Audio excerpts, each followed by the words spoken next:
El Visa Off, la mostra paral·lela de Visa per la Imatge, celebra enguany els seus 20 anys d'existència i ho fa amb 80 exposicions, 5 de les quals són catalanes.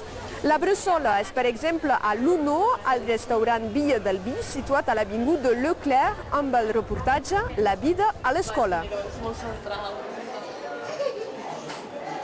Som uns quants pares de la Bressola i també uns quants membres del personal que han volgut participar a nivell fotogràfic, fent fotos.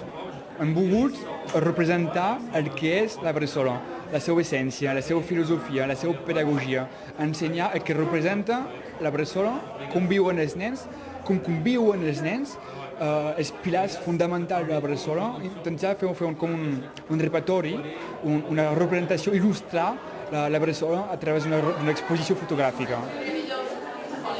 La projecció de totes les fotos de l'OF se farà aquest dimecres a la plaça República de Perpinyà.